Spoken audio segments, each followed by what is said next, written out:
जय हिंद। देखिए 2 अगस्त को मोदी जी ने एक नया प्लेटफॉर्म चालू किया पेमेंट के लिए, जिसका नाम है ई रूपी। ये यूपीआई की तरह ही काम करेगा, लेकिन एकदम यूनिक होगा। इससे चोरी नहीं हो पाएगी, जिस काम के लिए दिया जाएगा वही होगा। आखिर ये वर्क कैसे करेगा, इसको समझते हैं। बड़ा सिंपल सा चीज है, ये वर्क कैसे करेगा। देखिए, जो ई रूपी आया है वो एक्चुअल में ई रूपी ना होके वो यूपीआई का ही एक एडवांस वर्जन है। देखिए, रूपी यूपीआई के आगे ई रूपी कर दिए। अब यूपीआई है वो अलग टॉपिक की चीज हो जाता है। तो देखिए, इसका जो शुरुआत हुआ है 2 अगस्त 2021 को हुआ है, और यूपीआई जो था बहुत पहले से चल रहा है, 11 अप्रैल 2016 से ही चल रहा है। इन दोनों को बनाया है हमारी एनपीसीआई ने। ये क्या चीज है एनपीसीआई? इसको होता है national payment corporation of India. यही देश में जितना भी पेमेंट होता है, आप ट्रांसफर कैसे भी करते हैं पैसा वगैरह, इसी को ये सारा चीज कंट्रोल करता है। इसे कहते हैं, इसी के अंडर सब आते हैं, इसलिए इसे अम्ब्रेला कहते हैं। मतलब इसी के छतरी के अंदर सब आते हैं एनपीसीआई के अंतर्गत। अब ये कैसे काम कर रहा है समझिए ध्यान से इसको।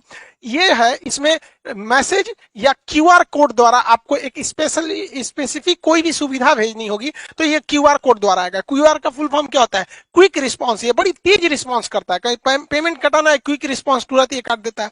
अब किसी के पास ही छोटका मोबाइल हुआ है ये वाला, अब इसमें क्यूआर कोड आएगा नहीं, तो इसमें एसएमएस जाएगा, शॉर्ट मैसेज सर्विस। ये एसएमएस के थ्रू आपको एक कोड मिल जाएगा। वो कोड जिसको दीजिएगा उतने बदले आपको वो सुविधा दे देगा। तो ये आता कैसे, अब ये कैसे काम करेगा इसको ध्यान से समझते हैं। जैसे अगर सरकार किसी को कंबल देना चाहती है, तो सरकार के पास पहले यही 2 ही रास्ते थे, या तो उसको कंबल दे या तो उसको पैसे दे। बीच में से पूरा कंबलों गायब हो जाता था, पैसों गायब हो जाता था। किताब देना चाहती है तो भाई कोई भी चीज, या कपड़ा देना चाहता है, खाना देना चाहती है, तो सरकार के पास यही रास्ते।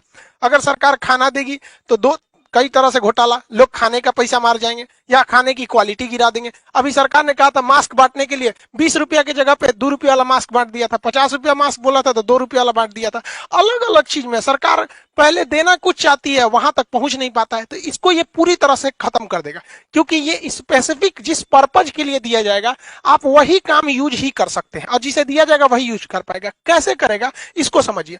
जैसे मान के चलिए ये एक किसान है भाई साहब, इनको, ये एक पर्सन है, इनको किस यूज के लिए सरकार पैसा देगी? सरकार ने इन्हें 1000 रुपया देना चाहती है कि आप जाके फर्टिलाइजर यूरिया वगैरह खरीद लीजिएगा। तो अगर इनको कैश पैसा दिया जाता तो कोई गारंटी नहीं थी कि वो यूरिया खरीदते कि कुछ और खरीद लेते। तो अब सरकार क्या करेगी, इनके मोबाइल पर 1000 रुपए का एक क्यूआर कोड भेज देगी। अब ये किसान सोचेंगे कि मान के चलिए, सोचा कि एक काम करते हैं, 1000 का यूरिया की जगह पे ना दारू खरीद लेते हैं शराब के दुकान पे।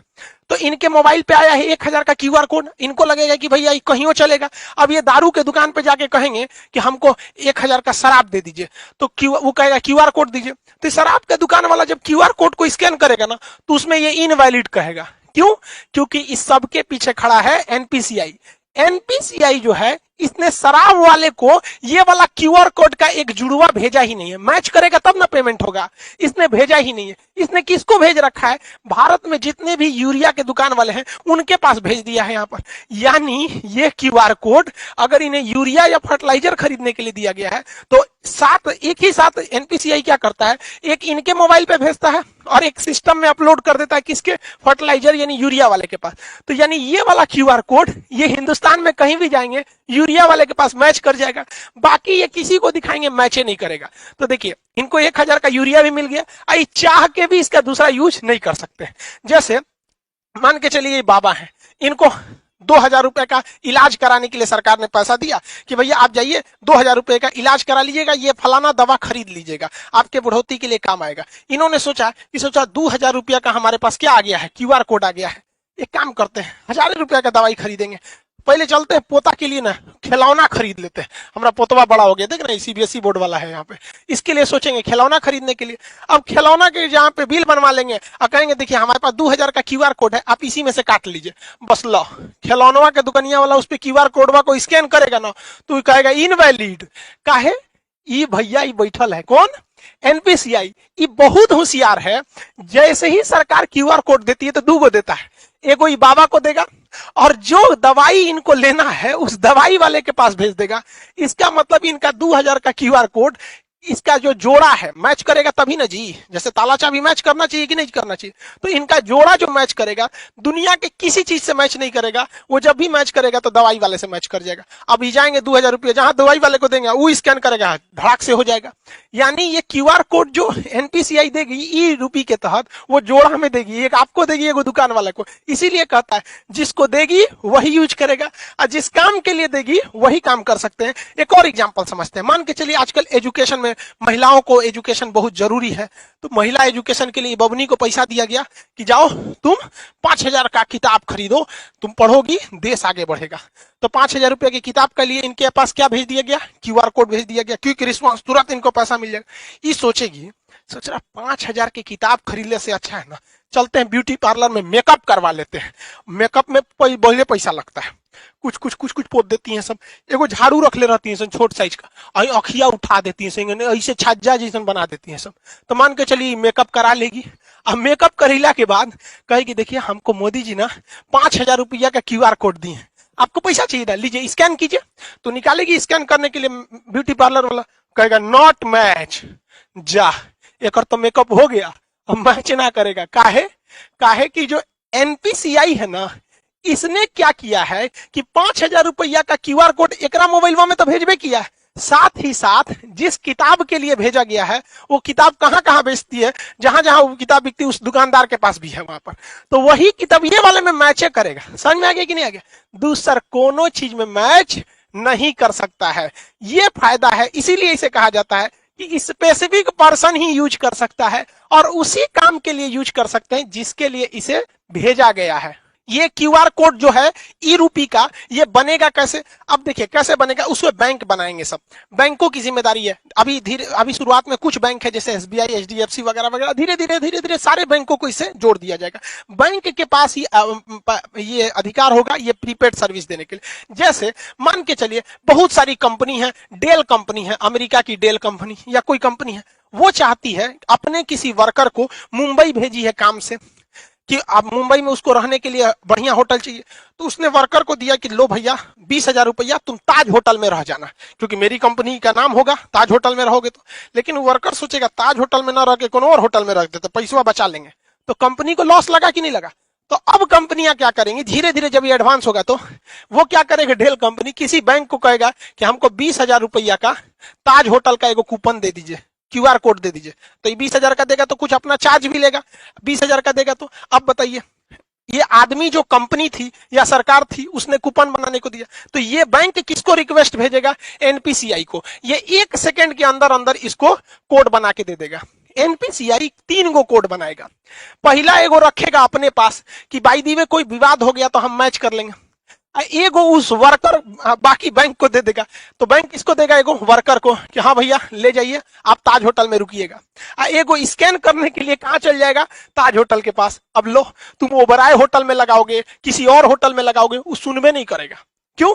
क्योंकि एक जोड़ा उस कर्मचारी के कहां पे था, वाउचर में दिया गया था मोबाइल में स्कैन करने के लिए। एगो किसके पास था, ताज होटल के पास, और ये वो किसके पास है, एनपीसीआई के पास। कि बाद में कोई विवाद हो जाए कि ना मैच नहीं कर रहा है और कंपनी कहेगी ना ताजे होटल का ही है, मैच क्या नहीं करेगा, तो ये सुलझा सके। समझ में आ गया? इसके अलावे एगो ये अपने पास इसलिए रखता है कि मान के चलिए इसने भेजा और कर्मचारी आया ही नहीं, 1-2 साल तक नहीं आया, तो बाद में वो वाउचर बर्बाद नहीं ना होगा। तो एक फिक्स टाइम के बाद एनपीसीआई कहेगा अरे उसे ताज होटल में जाइए, नहीं रहा है, 2 साल हो गया, एक काम कर जिसका है पैसा वापस कर दे, लो भैया। तो इतना वेल डिसिप्लिन हो जाएगा ये चीज जिसका कोई हद नहीं। अब सरकार पहले याद कीजिए, पहले राजीव गांधी जब प्रधानमंत्री हुआ करते थे उस समय की बात है, वो कहते थे 100 रुपया भेजती है सरकार तो 55 रुपया पहुंचता है। अब बताओ भाई, अब तो इसमें टेक्नोलॉजी का है, 100 रुपया भेजेगी सरकार तो 100 रुपया पहुंचेगा, और जो ने चीज काती भेजेगी वही चीज में पहुंचेगा, क्योंकि उसका जोड़ा 3 गो बनाया है। एगो एनपीसीआई रखा है, एक जिसके लिए आपको भेजा है, दूसरा जहां स्कैन करेंगे वहां पे। अब जैसे मान के चलिए किसी को, अब आप इतना तो समझ ही गए, अभी सरकार ने कुछ मंत्रालय को इसमें किया है, आगे जाके सारी चीजों को इसी से जोड़ दिया जाएगा, वही काम ही आ सकता है। कई ऐसे डिपार्टमेंट है सरकार के जहां सरकार देती है पेट्रोल भरवाने का पैसा कि लीजिए फलाना अधिकारी हैं आप, पेट्रोल भरवा लीजिएगा 10,000 का और दौरा कीजिए गांव गांव में विकास हो रहा है कि नहीं। तो सर अधिकारी क्या करते थे सब, घर में सुतते थे सर, अब पेट्रोलों का पैसा बेच देते थे सर।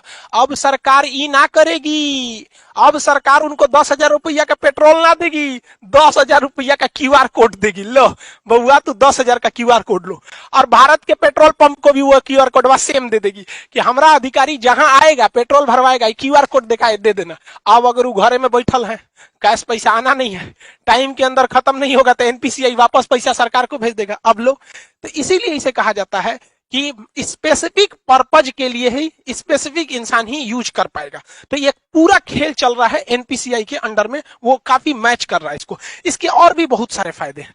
पहला कि इसके लिए किसी भी तरह के नेट की जरूरत नहीं है, आपको जरूरत नहीं है, जो पैसा काटेगा उसको जरूरत है। अब मेरे पास क्यूआर कोड आ गया है, तो हमको क्या जरूरत है नेट कोड का, जो पैसा काटना है जो दुकानदार है उसके पास रहना चाहिए, पर्सन के पास नहीं रहना चाहिए। इसके लिए किसी एप्लीकेशन की जरूरत नहीं है। पहले आप पेमेंट पैसा देते थे यूपीआई के थ्रू या किसी के थ्रू, तो आपको कोई ना कोई, चाहे गूगल पे रखिए, पेटीएम रखिए, भीम रखिए, फोन पे रखिए, अब बड़ी ज्यादा था ससुरा पेमेंट टाइप, तो कोई ना कोई एप्लीकेशन की जरूरत है। ऐसा कोई अभी एप्लीकेशन की जरूरत नहीं है, आपके मोबाइल पे क्यूआर कोड आ जाएगा, रजिस्टर मोबाइल। दूसरा, इसमें किसी भी तरह के रजिस्ट्रेशन की जरूरत नहीं है। अभी क्या है, कोई मोबाइल से करना चाहता है तो फोन पे डाउनलोड कर लेगा, ले ससुरा केवाईसी नहीं है, रजिस्ट्रेशन नहीं है, 20 गो झमेला है, इसमें कोई रजिस्ट्रेशन की जरूरत, कोई लिमिट भी नहीं है, कितना का क्यूआर कोड बनाना है कितना, कोई दिक्कत नहीं है। अभी ये शुरुआती फेज में, आने वाले 4-5 साल बाद ये बहुत ही ज्यादा बढ़ जाएगा। एक वक्त था, आज से 10 साल पहले लोग एटीएम यूज करने नहीं जाते थे। एगो बैंक का एटीएम था ससुरा, कौन बैंक का था, आईसीआईसीआई का था कि एचडीएफसी का, उसमें हम आज से 10-12 साल पहले एटीएम का कड़वा लगाए थे, तो अंदर लेके चल गया था, धक धक करने लगा था, सोचा हमारा कड़वा अंदर ले गया, देगा कि नहीं देगा। लेकिन आज देखिए एटीएम कितना फेमिलियर हो चुका है, तो धीरे धीरे ये भी काफी फेमिलियर हो जाएगा। अब आप समझ गए कि ये स्पेसिफिक काम में ही इसे यूज किया जा सकता है। आने वाले वक्त में सारे लोग अब ऐसे ही करेंगे। जैसे कोरोना में किसी को आपको खाना देना है, तो एक काम कीजिए, आपको मान के चलिए दिल्ली के लोगों को खाना देना है, तो आप क्या कीजिए, 1000 क्यूआर कोड बना लीजिए, और उस क्यूआर कोड का एक कॉपी तो एनपीसीआई के पास रहेगा, आपको दुइये को ना मिलेगा। तो आप क्या कीजिए, उस 1000 क्यूआर कोड को दिल्ली के होटल को दे दीजिए, और बाकी बचा को 1000 जनता को दे दीजिए। तो वो क्यूआर कोड कहां जाएगा, होटल में, खाइबे करेंगे, बाकी तो पैसा मिलेगा नहीं। तो जिस काम में जाएंगे अब पैसा वहीं यूज होगा। बहुत बहुत धन्य है भैया ये टेक्नोलॉजी जो आया, अगर ये टेक्नोलॉजी नहीं रहता, नेट इतना नहीं रहता, तो बहुत ये सब चीज बहुत मुश्किल थी। और एक तरह से अगर आप देखेंगे ना, तो डिजिटल इंडिया का यही फायदा है। और डिजिटल इंडिया को सफल बनाने में सबसे ज्यादा अगर कोई योगदान है तो जियो ने जो शुरुआत में फ्री दिया, लोगों को इतना ना आदत दिला दिया कि लोग अब डिजिटल हो गए। पहले डाटा बहुत महंगा मिलता था, 999 में 1 GB ऐसे करके 3G मिलता था, और रात भर अगर डाटा ऑन हो गया, सुबह उठते आदमी देखता था डाटा ऑन, अरे बाप मर गए रे ससुरा, सब उड़ जाएगा। आज कोई टेंशन ही नहीं, सबका डाटा हमेशा ऑन रहता है। तो इसमें जियो ने भी बहुत ज्यादा योगदान दिया है, दुनिया में सबसे सस्ता डाटा हम लोग को देकर। आई होप आप इसको समझे होंगे। मिलेंगे नेक्स्ट क्लास में। जय हिंद।